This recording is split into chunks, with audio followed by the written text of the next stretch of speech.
Hey y'all, what's up? I hope everyone is having a good day.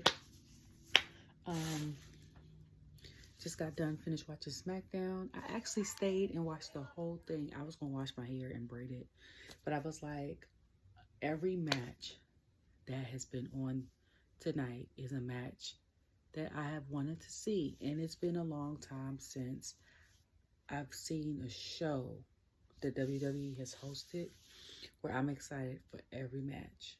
Normally, I'm excited for one or two. And then, like, the rest of them, I'm like, I don't care or whatever.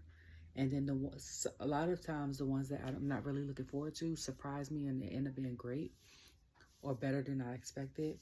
But tonight was 2 of 2. They were all matches, except for the first one.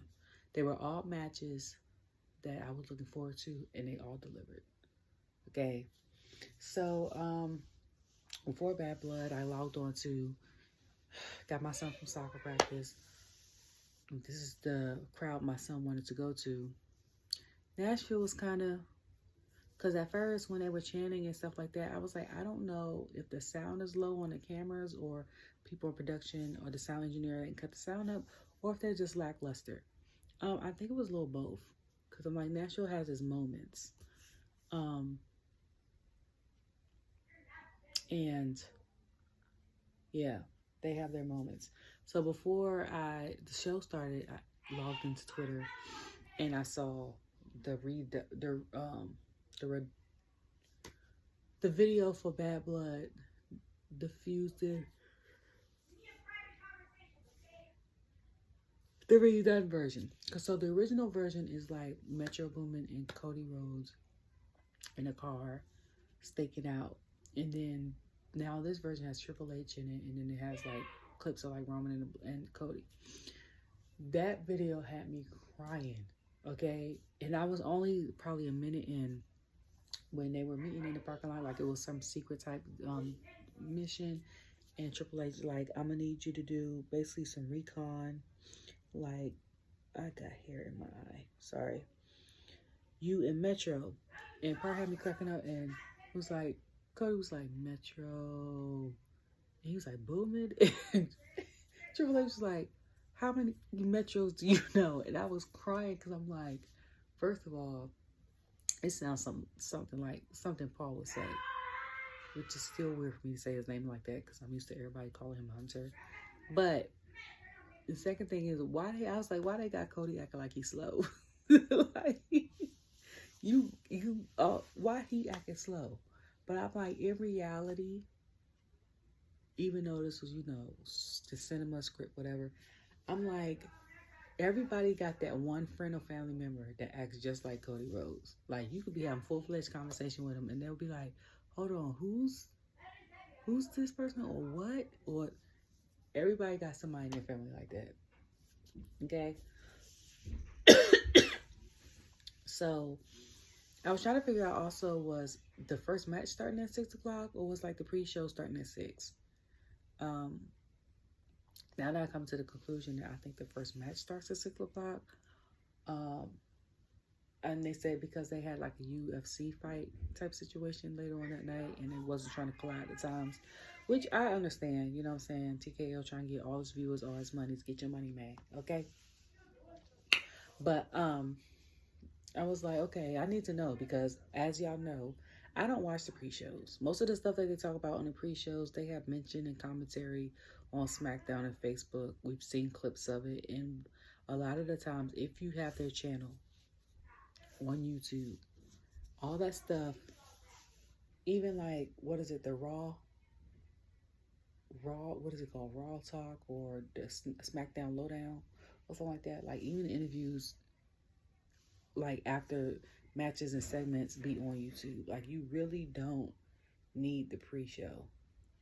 You know what I'm saying? Like, the pre-show is more so, I feel like, for people from like ESPN, other like networks, or like Fox Sports, or what's another one? CBS Sports, something like that. Some other network that wants to get this coverage to for their wrestling fans that need the coverage, or maybe people that might not have access to like YouTube, or don't know what YouTube is, or don't know how to use it. But like, for the rest of us, I feel like it's not for us. Like, even with other sports, I don't watch pre-shows at all. Like, if I do watch college sports, it's because of like Ryan or like Pat McAfee. Like, I like them. So Tim Tebow, I'm gonna watch that, but I'm only watching it for them. I could care less about the stats and all that. And then for like basketball, I would watch what was the show called? Inside the NBA with Shaq and Charles Barkley and Kenny the Jet Smith and Ernie. Like, outside that, I'm not watching. Okay, I could care less. I could care less. You hear me? I don't know. So, but I will watch like the after show thing, and that's mainly because I get ready. I be ready for like the press conference on TV. And what I've noticed is, because been watching the press conferences for like a year, 2 years since I've been watching it, is that even though they show it live on Peacock and they have it on Twitter, the best way for me to watch it in the clearest version is YouTube still. YouTube, like when they had it on Peacock, Peacock was slow with it. Like, I don't know if it was just my TV or in general, because when I turn to YouTube, I'm like, they're like a whole minute and a half ahead. And I didn't rewind it, so I was trying to figure out why it was behind. You know what I'm saying? But I know like with Jackie and Biggie and all that, and like Wade and them, they have the press conferences, like the interviews of some of the celebrities and stuff that they don't have at the press conference. So that could also be a reason why it slows down, and then the transition from there to there. And so I get that part, but I'm like, it's just a little slow. So I just turn over to YouTube. You know what I'm saying? So we showed AJ Styles being back. A lot of people that I know was like, they didn't like his music, whatever. And I was like, y'all, AJ Styles had changed his music before he left. I was like, he just been gone for like 3 or 4 months. So y'all don't remember. We might have only heard it 2 or 3 times. So the people like, I don't like his new music. I'm like, it's the same new music he done had. Okay? And he's come out and talk about how he's back. So we was like, is he still a heel? Is he a face or what? He comes out. Of course, Carmelo comes out. Then he was talking about how he's a legend. People look up to him. And if he was so great, he would be U.S. champion or world heavyweight champion. No, if he would, AJ said, if you were so great, you'd be U.S. champion. And Carmelo was like, if you were so great, you'd be world champion. But what had me cracking up is Carmelo was like, oh, you came back to sign your Legends contract. I was like, not him signing a Legends contract, okay? I'm like, the man ain't even retired. Like, you call him old. That I was like, I love his persona. Like, he is one of the heels that there is like no gimmick for him to be one. It fits him so well. You know what I'm saying? Like with Dom, we had to go through the whole jail thing, and then we had to turn him into Dirty Dom that way. But I'm like, Carmelo just went like full kind of heel on Trick, and it just elevated it in SmackDown. And then now it's getting to the point where the audience, for the first time I heard in Nashville, were like, he's not him. And I said, oh, I like that chant. I was like, I've never heard him. You know what I'm saying? But I'm like, he interferes in stuff that he has no business. Like, even since his first time he got drafted, he was like, y'all need to congratulate. I like, basically after Jay, I'm the first drafted. And then I was like, it's the arrogance. Then with the big 3, he was like, I'm about to win against Andrade. It's going to be bottles, models, stuff. And like, Jay had to put him in his place. But I was like, what? Like, you know what I'm saying? So then LA Knight comes out. I love, the look that he has, and I've always said this multiple times, and he's actually retweeted me and reposted my stuff up when I go to live shows, and I was like, he looks like a 90s action star.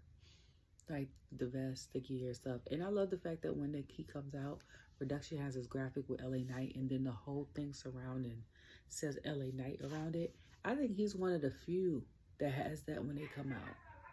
You know what I'm saying? Like, I think he has that. Like, the whole ring has, like, his name around it. And then I think the New Day had or still has that. Like, I think they're the only two. Maybe Cody. But nobody else, when they come out, it says, like, Bianca or Jade or Carmelo or Andrade. Which it should, because Andrade got that, like, AI thing in the background. But I don't think nobody else has that. So I was surprised. So he comes out and was like, how about this? If you wouldn't beat him in a match, you get to have a chance at the U.S. title. Melo was like, bet. They got into the fight. The wrestling match was going good. Because I was like, AJ Styles got his, his gear on. So then they was like, he messed up his leg. But I had walked away for a little bit. So I was like, what? So then they showed a reboot. Like, not reboot, a replay. My eyes are heavy, so my brain is like, a replay. So when they showed that, I was like, oh, the way he went back on his leg. So then, like, medical ad came out. The first time he stopped, the ref was trying to see. He was like, nah, he's good. The medical came out. He had hopped off and fell and stuff like that. And then they said he lost because he had to leave.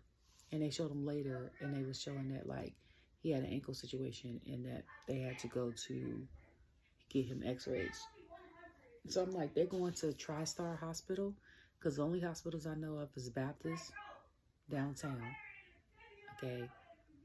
TriStar Centennial, the women's one. Not unless you go to the one on, like, the east side of Nashville. They got a couple. TriStar got a couple. Or you go to Vanderbilt Hospital, which is downtown. And I know this because people be like, oh, North Carolina. When I talk about North Carolina and Orlando and DC, I've lived in those places. But I lived in Nashville, Tennessee, too. I lived there from October 2010 to July 2012. No, October 2012 to July 2014. Like, a little bit. My son was born here. And his dad still lives there. And we go there like 2-3 times a year. So, like, I know Nashville pretty well. So I'm like, if he really hurt, he really went to one of them 3 hospitals. But Baptist, mostly, people mainly go with, like, to have babies. Like, I've never known someone to go there for regular ER stuff. And women's and children's Centennial downtown. So if he went to a hospital, actually went to the hospital and went downtown, he went to Vanderbilt Hospital. But my son's dad plays downtown Nashville now. Even still currently, and for pop and country artists. But anyways, yeah, so at first I was like, is it a gimmick? Like, is this a gimmick? I was like, but why? But then I was like, I don't think it's a gimmick. Because why would they have him not be on TV for like 4 or 5 months? 5 months might be exaggerated. But Backlash was what? Backlash is what? May? So 5 months. 5 months, 4 or 5 months for him to fake an ankle injury. Like, to me, that's crazy. Just to but I was like, it gotta be real that he sprained his ankle because it looked like it's hurt. And just because we haven't seen him on TV doesn't mean he hasn't wrestled, because he was in, like, Japan, he was in Europe and stuff like that. But then another part of me was like, but as soon as he walked away from his injury, LA Knight came out and did a move on Melo, and I was like, at the perfect time. So I was like, that's very much probably fake. I'm saying, because my gut, like, every time I'd be like, oh, he's really hurt, my gut's like, nah, dog, that was fake. Now, if he's really hurt for real and come out with a cast and stuff like that, like, I would take it back, but I don't believe he was really hurt.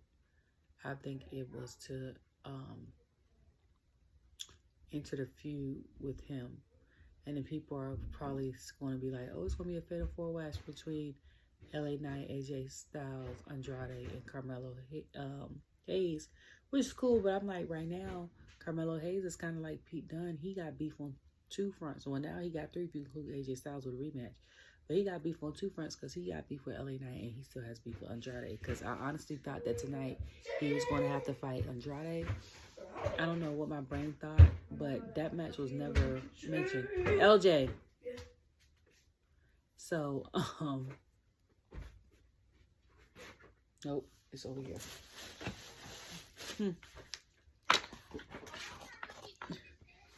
So,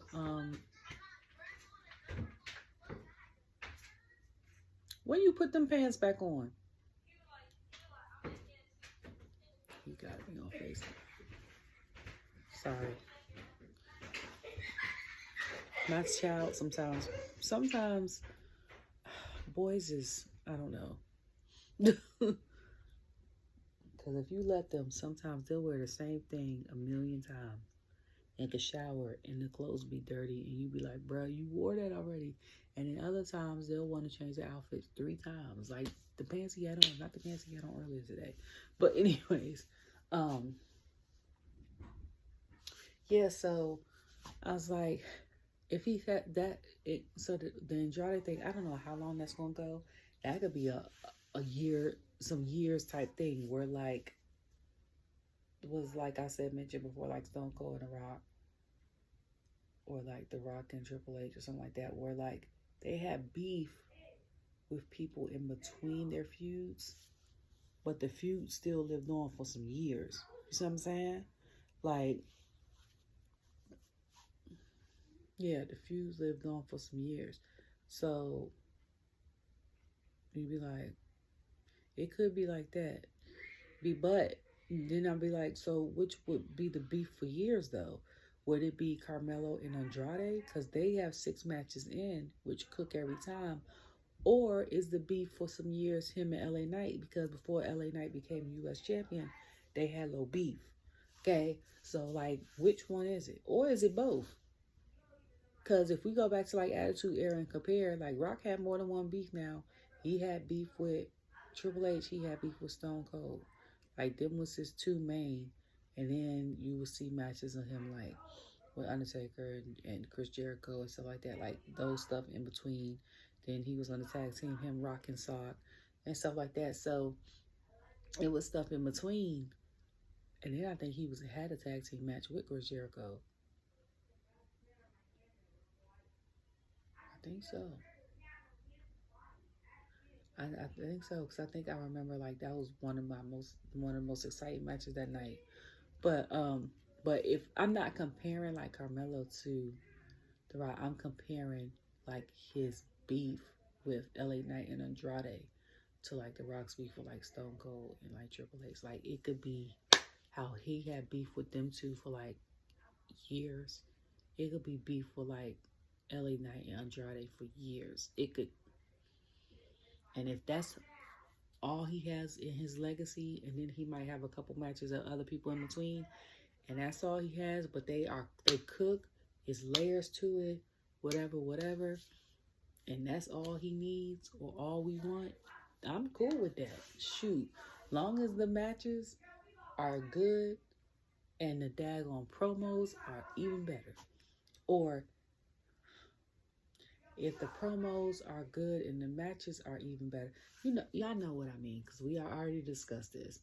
If the match and the promos are here, I'm good. If the match is here, the promos here, I'm good. If the promos here and the match is here, I'm good. If they down here, I don't want it. If one is like this, I don't really want it. Like, it needs to be status quo or better. Like, I can't. Because even though you would want to like somebody, you be like, but they can't really talk. And I understand that some people aren't talkers. They're more introverts. And if that's what you do, you know what I'm saying? But you're great, have a great skill set of wrestling, then I feel like you need a manager or you need a tag team partner. Like, for example, Brock Lesnar, I think he even mentioned that he is not comfortable with the mic. He doesn't like speaking. He likes to come, wrestle, and go about his business. Had Paul Heyman, you know what I'm saying? And he only talked if he had to for a little bit, and that was it. Like, you knew he was great at what he did. He came and wrecked the place and got up out of there. Like if you a introvert like that or not that good on the mic, get you a manager and get you some one with some lip that can back up everything that whoever is saying about you. They can come at whoever they got to come at for you, and then you just show the people how you do it in the ring. Because at this point in time in wrestling, we can't take no people in WWE if you can't talk. Like, not just if they don't have a story for you, but I feel like if you can't deliver what we need you to deliver, get you a manager. Okay? Just get a manager. And what is the stipulations for becoming a manager? Because do you have to go through the PNC in the wrestling school? Because at one point I was like, what if I want to get into like wrestling, but as a manager? Like, me, seriously, like what would I have to do? You know what I'm saying? And it ain't got me like no major promo, like independent scene. I need to go look. I tried looking it up. I don't know what to do. I'm gonna call a local one and see what the stipulations are for real, because I'm genuinely curious. I'm genuinely curious because I thought about that. Because I can give somebody some lip and looks, but I don't want to get no ring. Now, if I get put through a table every once in a while, I'm all right with that, but not every night. Like, I don't want to be, okay? Like, if I was to do it. And so then after that, we was getting ready for the dumpster match. And I was waiting for this. And then when Cole, I think, said, this is the first ever, I said, the women are making history. And y'all know I'm here for the girls. Because this is the women's first ever dumpster match. And this is the first one they've had on Smackdown ever. And the first one in, God, when was the last one they said they had? It had to have been like the 90s, because it said they had it against Cactus Jack. And God dang it, I lost train of thought. So I was like, not them having against McFoley. And that man was 3 people in one. That's crazy. I'm just now thinking about that. Like, every time he gave you a different persona, it wasn't adjacent to the last one. The person he was, it was either it was a totally different person, or they were crazier. Like, McFoley has to be, he is definitely in my Rock Rushmore. And I said my MySpace top 8 because I couldn't pick just 4, but for sure, he is for sure one of my favorites ever.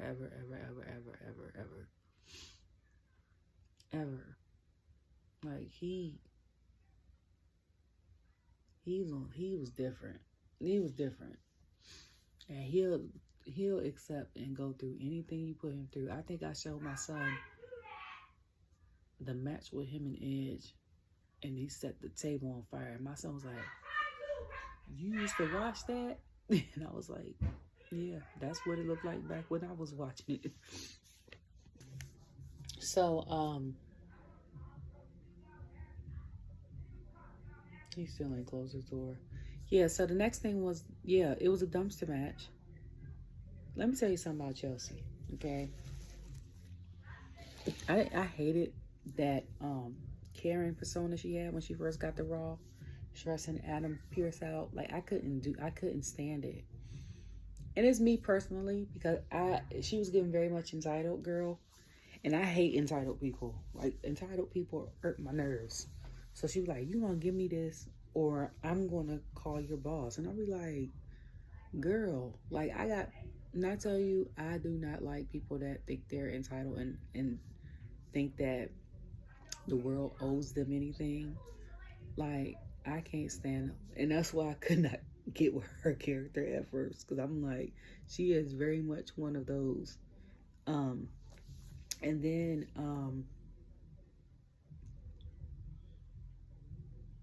but when I tell you, when she gets new gear, she eats down. She eats down, okay? My favorite gear of hers still is Saudi. It's something about that blue. That's what I said. Anybody that wears blue they be hitting out the park. But that blue she had on in Saudi Arabia, she won best gear that night. Okay? This one, when she first came out, I saw the trash bag.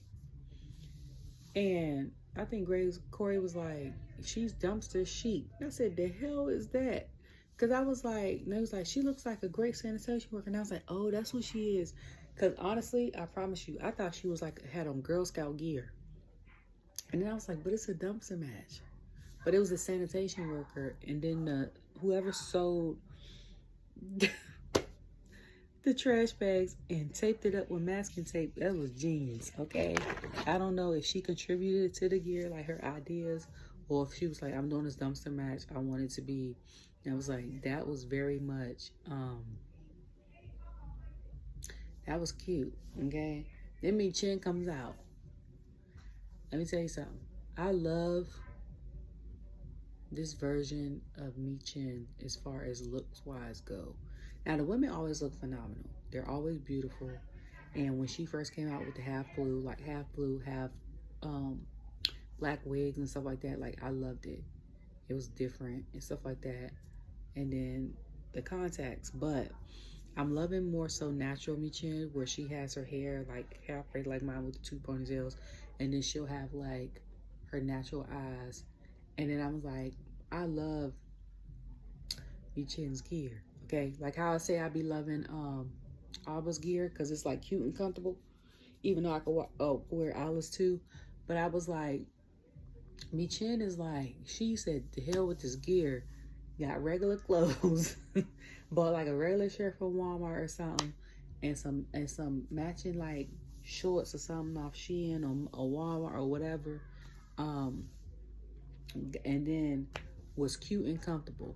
You know what I'm saying? Something that's stretchy that she could wrestle in, but comfortable and cute. I was like, and that would be me, okay?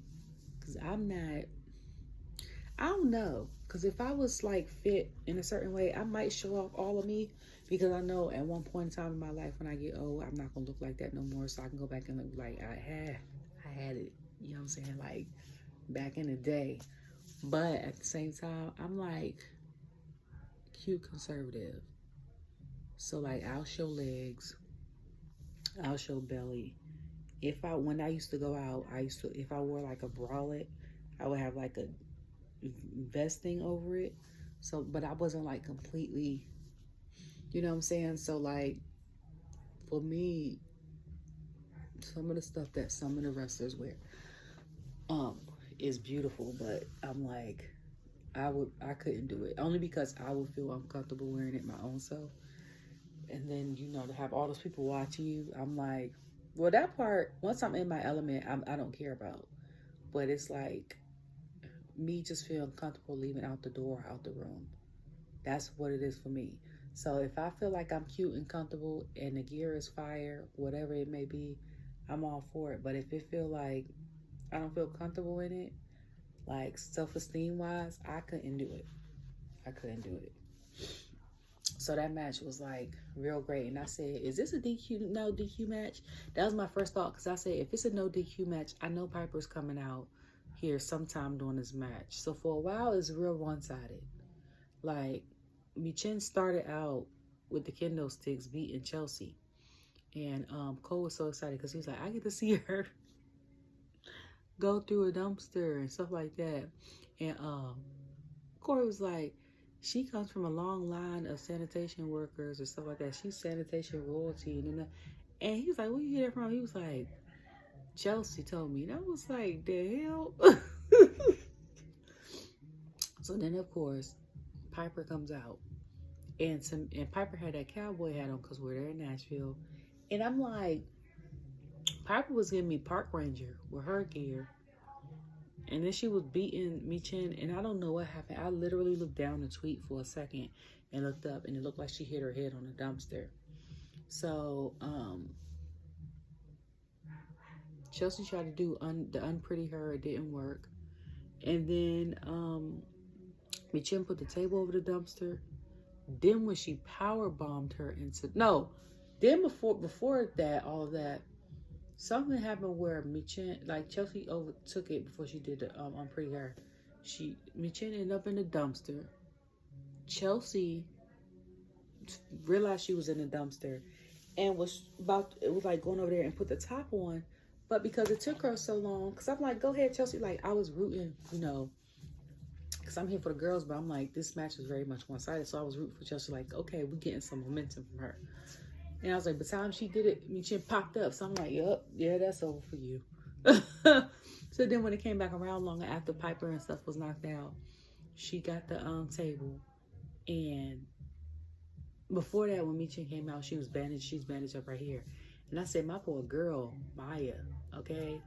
I was like, you stay bandaged up, honey. Like, and I know you love what you do. I'm like, but because she's so small and takes so many hits, like, my girl stay bandaged up. Like, when she was doing her Smackdown and NXT run for a couple months, she showed her skin, like, on Twitter, and she had, like, a huge bruise on her thigh. I'm like, and then you light skin, okay? You is yellow. Yep. Like what we say in the black community. You can't be doing all that stuff and you know you yellow. Because everything show. All the bruises show. Because from a distance, it looked like she had a tattoo. And I was like, oh no, the hell, she bruised up. And she was like, this is from... And I was like, and sadly, because thankfully wrestling is becoming bigger now again. Because I'm like, if someone was to see you out and say you had shorts on, they would think you was in an abusive relationship, not knowing that you were a wrestler. Like, that's how bad it looked. And I was like, ooh. And then she came on Friday. So then when she came, she was managed up. I was like, my girl, stay. So she picked up Chelsea. Chelsea was like, no, don't do it. And power bombed her through a table into the dumpster. So then when she came around or got out, it's for the top up. My thought was, Piper about to come, get up, and knock her out again. Nope. Michin ended up winning. And I was like, ooh, this is a good match, okay? I'm being real good on each tune out the can. LJ! Stop bouncing. Close your door. You did? You loud then. Sorry.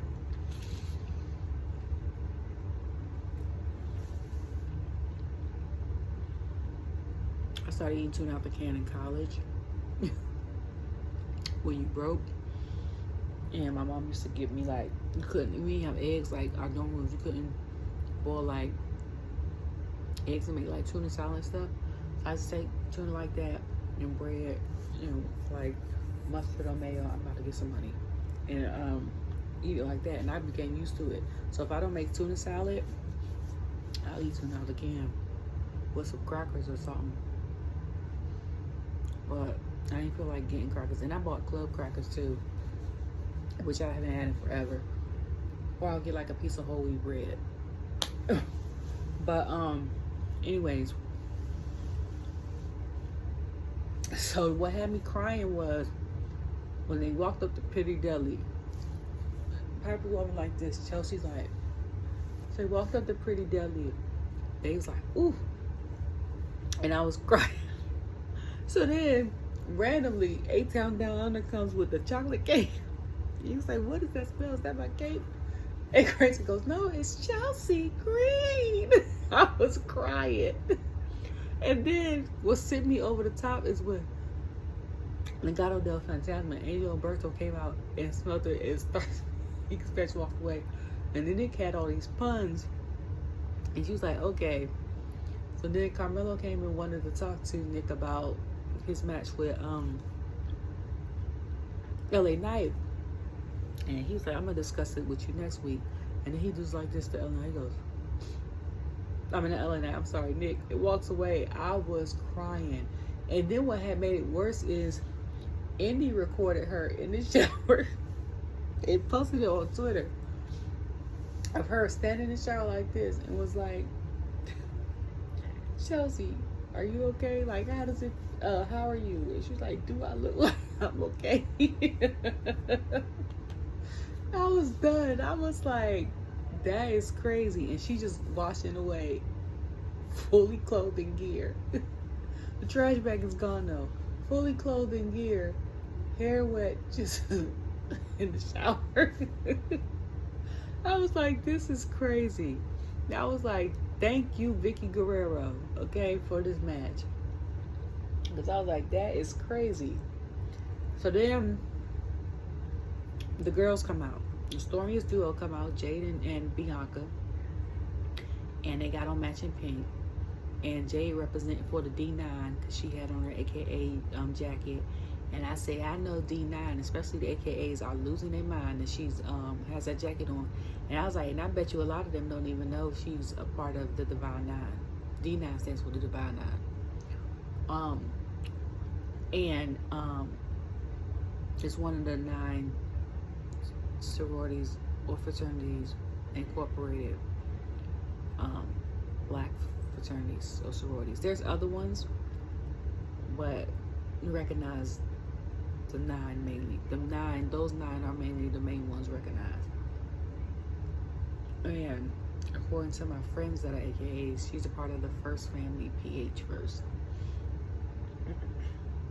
So the only other time I've seen her represent AKAs on TV is when AEW had something, I think a year or 2 ago, and she brought out her line sisters with her, and they did like a I think they did a step down the aisle and stuff like that. So that was cool. And she was talking to me. They was talking to Naomi. Naomi has a half leopard wig to go with her gear, which I thought was cute. She grabbed their titles and she was like, well, guess what? She was like, she going against Chelsea. Chelsea work her nerves. So she was like, you about to host Bad Blood with us. And they was like, oh, and he was like, the A-Town Salt. And I said, oh, that's going to be cute. The big 3. And I was like, I wonder if her Uncle Buck going to be there.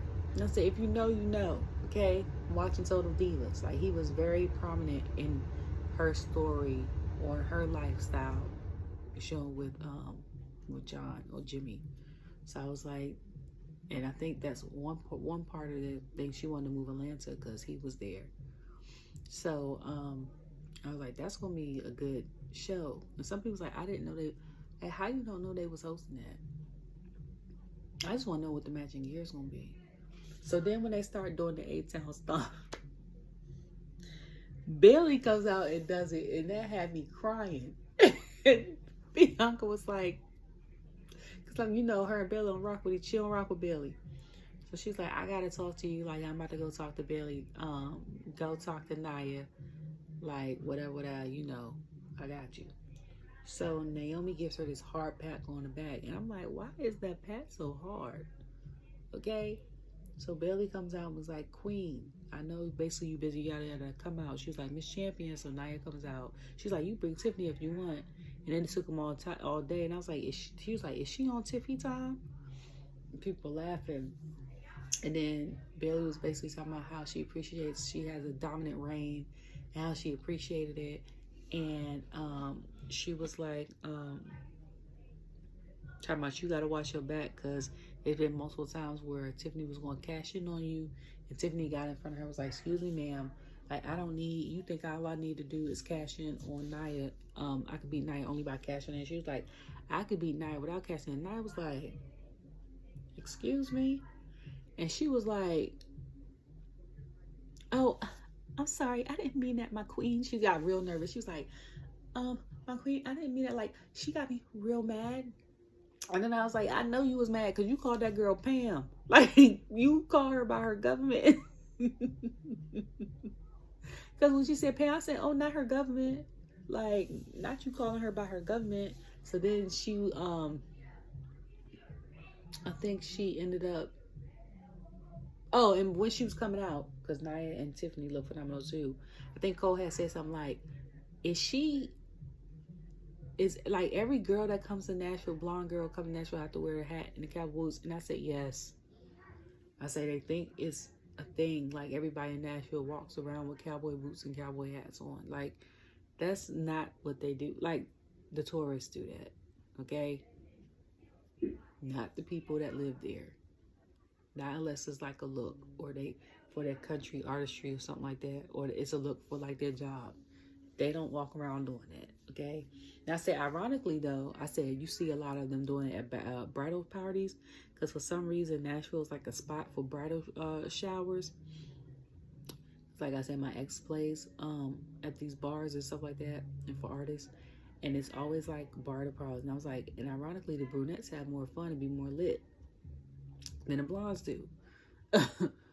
But she came out and Nia was like, basically like, what you mean you don't need this thing that, you know? So then Bayley called her the B word. And then I think she tried to hit her. And I was like, all the outfits look great. And I was like, Bayley and Nia look like they're about to go, they're part of a music group. They're about to go shoot a video together. Like how like old 90s R&B pop groups wore, something like that. Like that's exactly look like what they that's what they look like. So after she like died, like Tiffany dodged her, Nia had attacked her from behind, and then Nia I think got attacked with the briefcase. Tiffany went to go pick it up, and she was inching towards it, kept looking and inching towards, and people were like, cash it in, cash it in, cash it in.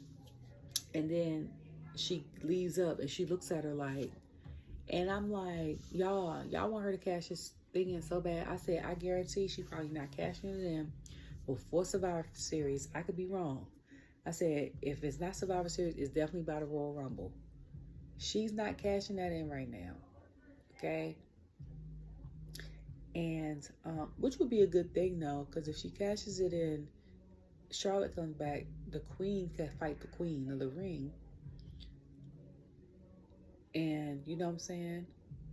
And lose probably that. Or Tiffany could cash in on Nia, and then Tiffany could get her dream match with Charlotte, which would be a good match. That would be a good match, okay? So then Naomi comes out. They play her music, and I love when her and Tiffany have matches together. To me, it's like when Braun and Dragunov, or when like Braun and Bronson, or like when Andrade and Carmelo have their matches. Like, it's always cinema to me. And at the beginning, it was pretty much one-sided because like Naomi was taking over the match for a while, and I was like, this is not the type of match that they have that I'm used to. So then Tiff ended up coming back, and I was like, okay, now it's getting better. But she ended up getting pinned by Naomi and losing. And I was like, that's much better. Like, I don't like it when it's, I know sometimes you have to rush matches because of time, but at least make it like back and forth. Like, I don't like it when it's more one-sided than the other, because I'm like, it makes it boring. So I don't like that. I'm just saying, like, the back and forth gives us suspense because we never know, and then we're like, oh, they're evenly matched. Not unless you want to play off the fact that, oh, you're weak, then that's understandable. But other than that, don't do us like that, okay? And so then, what the heck? So after that, it was a triple threat ladder match, which I've been waiting for 2 weeks. I feel like, has it been 2 weeks? If it ain't been 2 weeks, I feel like I've been waiting for 2 weeks. Okay? First, I gotta tune them out. Jacob Fatu does this great promo about the tribal chief and stuff like that. And I was like, if y'all, I said that promo was great. And if you think that promo is good, I said, because I always say he can do promos just as well as he wrestles. Okay? If you think that promo is good, wait till he wrestles and has an official opponent. It's going to be a problem. Okay? It's going to be a problem. So then, what is happening? Sorry. So then the bloodline comes out, well, the Tonga brothers, because Tonga brothers. Yeah.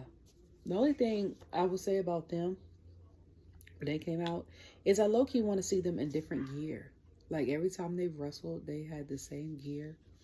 And I know sometimes people wait for it takes a while for some people's gear to come in, or the gear that they might have had, if they had different gear, didn't come in on time or wasn't the right fit and couldn't get sewn and stuff on time. Understandable, you know what I'm saying?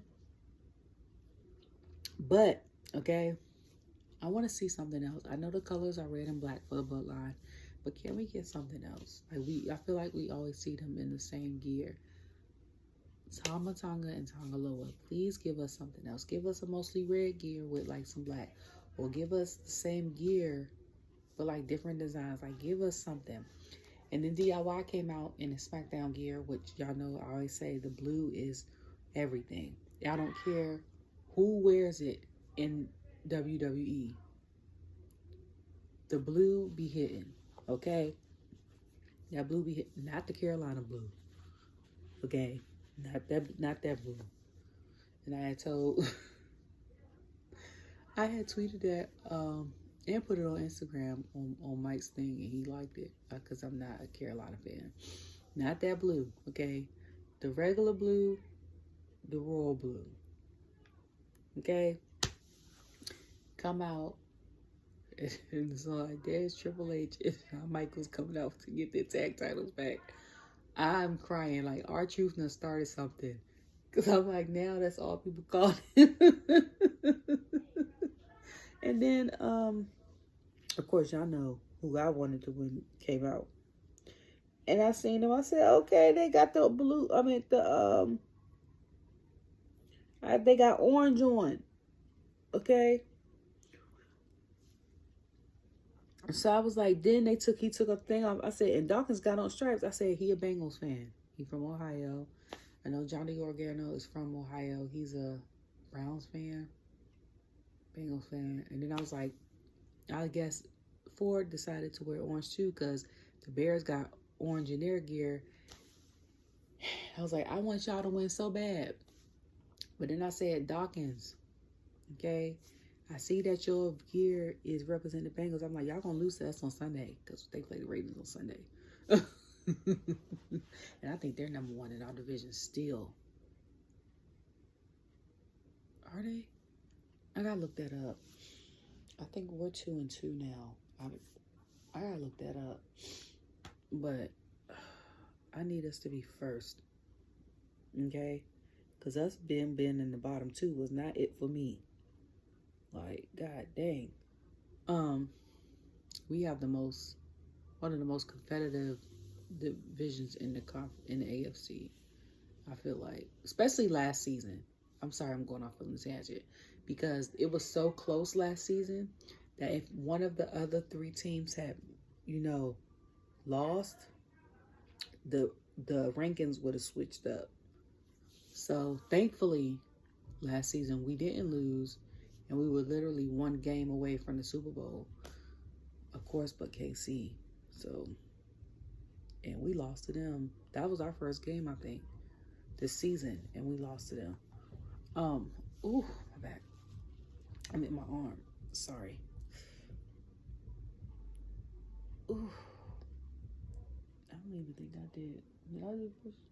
So, they came out, BFAB came out with the orange and stuff on. So I was like, I don't know if that has to do with football or if it has to do with it being Halloween, because I think she had orange and brown.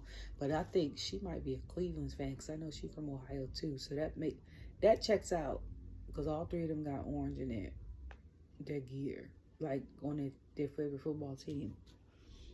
So the match was pretty solid. Everybody ganging up against the bloodline. I love the fact that they had picture in picture. They had picture in picture from Naomi and Tiff too. But they had picture in picture. I was kind of, I think, in and out because I think at that time I was making my son something to eat. So I remember, who did, Dawkins had sacked somebody. I think it was Tonga Loa in the barricade, and then they was all looking up at the thing, and people are like, well, it's been 2001 since the Street Profits got gold, and DIY had just got gold. They said they're getting their titles back, and the Bloodline was, and I was like, in my mind, I was like, the Bloodline is going to win this, because you can't go into Bad Blood with your tribal chief and enforcer and you lose your titles, even though that would be a twist in the story. You know what I'm saying? But sorry, y'all. But I was like, at the same time, you can, you know what I'm saying, and it could just switch up the story. Like, you got two people, your right hand man. I don't even know if Jimmy had a nickname, but Cargill is a new Jimmy. Now, like, so you can't have, and then you go in losing. I mean, they're losing and you know what I'm saying? So,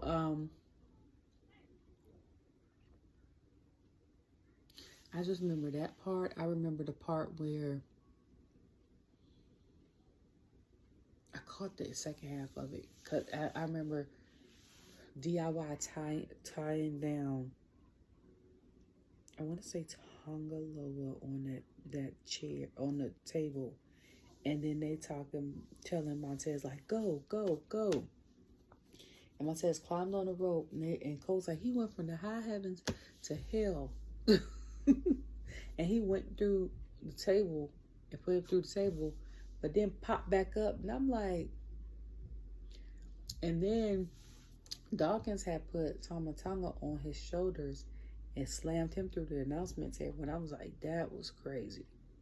Okay. So then after that, DIY, both. Before that, DIY had hit, I think, Tama Tonga with a chair. And then after that, they had both hit or super kicked Dawkins. So then I think Ciampa had went and got a ladder and went into thing to reach for the titles. And then Montez Ford out of nowhere, okay, come from the side and jump from the rope to the ladder. I'm like, first of all, how the hell did he do that? I'm like, he is agile as hell. Like, he did that without falling. And when he went put what's the name through the table? Oh. Before that, Dawkins had one of the brothers on his shoulders. I forgot who it was. And he did a blockbuster flip over the ladder. And I was like, there is no way in hell, okay? First of the hell of all, I said, this is another reason why this man needs somebody's title. Because the moves and stuff he makes is crazy. I have not seen yet this year a match that was bad from the Street Profits, okay? Shout out to the Natalia and TJ for the dungeon, for helping, like, keep Dawkins together and fit, and even B-Fab, because she be there too. Shout out to them, because from last year, even 2 years ago when I first started watching them, and they was talking about their titles, and I was like, yeah, y'all, I'm trying to figure out how y'all got the titles to begin with. Like, that's me being honest. And because I was like, some work, you know what I'm saying? But speaking of work, I watched The Breakfast Club with had Jade on it, her interview, and she was talking about how, because of her stature, people expect her to be all of this because she's in the ring with vets, and people see her was like, oh, throw her on TV instead of putting her to NXT. And she's like, it's going to take time, guys. She was like, when I was with the other company, they just told me to be myself. It really wasn't no direction. She was like, okay, so I'm gonna be myself. And she was like Brian was her trainer, but you know, she didn't get trained like for a long time. She was just like put on TV. So they was talking about how her career path and his was totally different and stuff like that. And then she was like, this is the first time that she's actually got like thorough training. She was like, I go and do the work, I try. She was like, but I'm wrestling against vets. Like, my tag team partner has at least been in the game for like at least 7 years. She was like, so basically, this is basically her year one.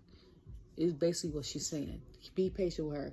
Because even though she was at that company for a year or some change, she only wrestled because people was like, oh, she was great. And I'm looking at her matches like, yeah, she was great because you liked her and you liked the way she looked and her style and her promos is what did it for me.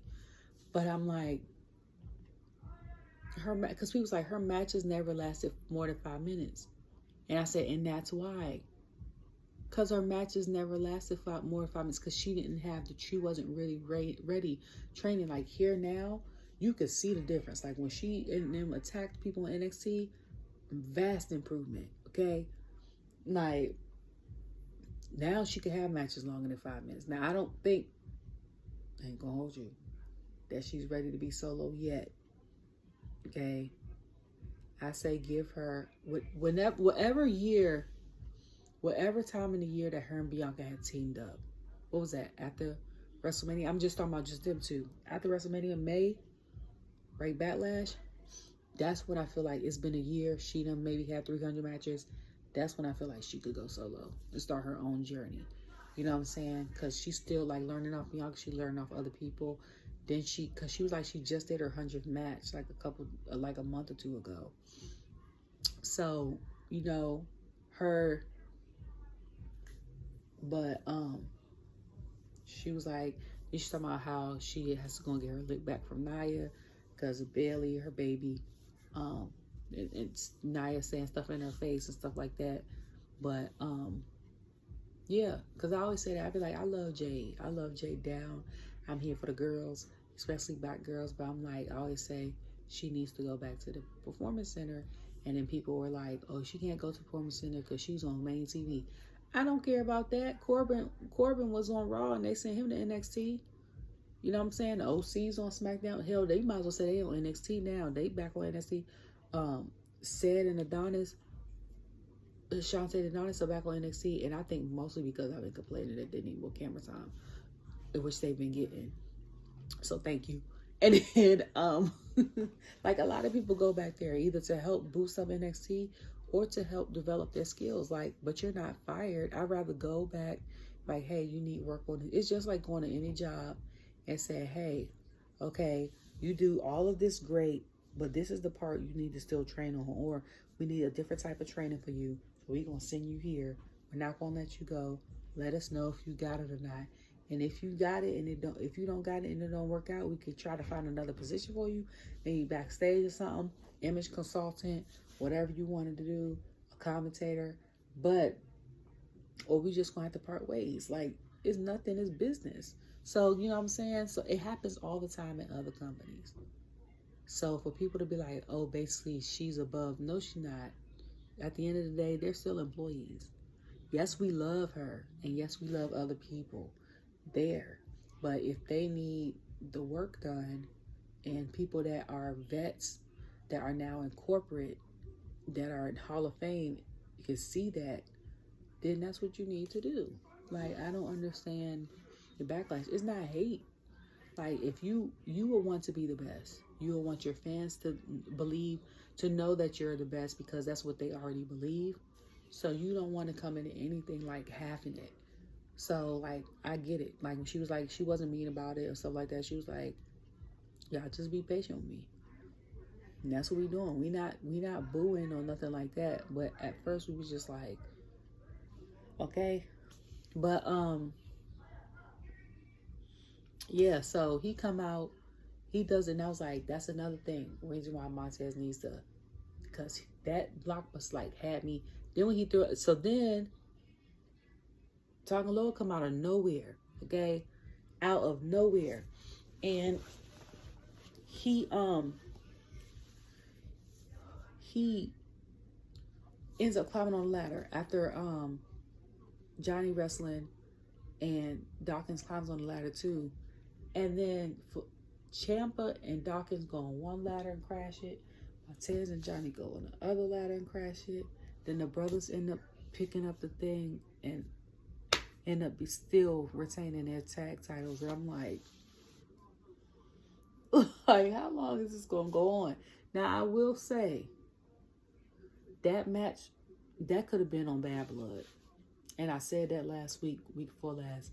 I think that I knew that was going to be a PLE worthy match, and I'm glad it was the main event, because that match could have been. Also, I loved Alicia's jacket. And when they got into the ring at first, was it them?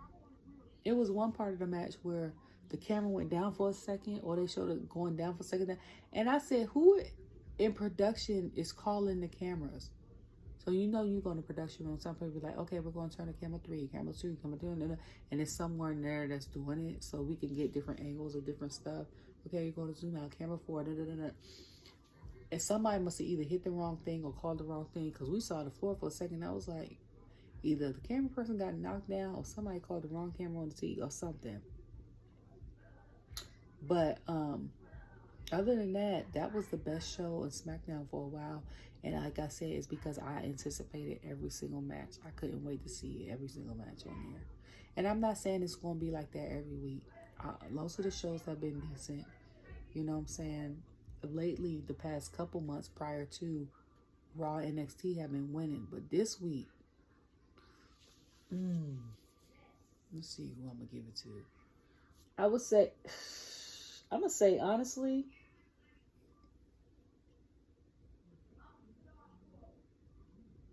I don't know. Because I don't know. Because I'm sitting here trying to think about the premiere of NXT. But then my brain is going back to... Okay. I'm going to say Raw coming third this week. It's only certain things that... Like that Battle of the Monsters was the match I was anticipating. And that was my favorite one. Then I expect R-Truth and stuff to come out. Okay, so all of that. And then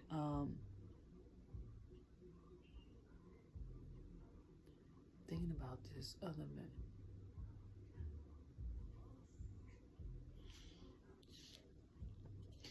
No, you know what? I'm going to say Raw and NXT tied for second. SmackDown was first this week, in my opinion. Because I had to think about reevaluate my life on NXT. My favorite match of that night was the street fight, and also seeing like the Stormiest duo show up for Kalani. I think next week's gonna be lit, but my favorite tonight was SmackDown.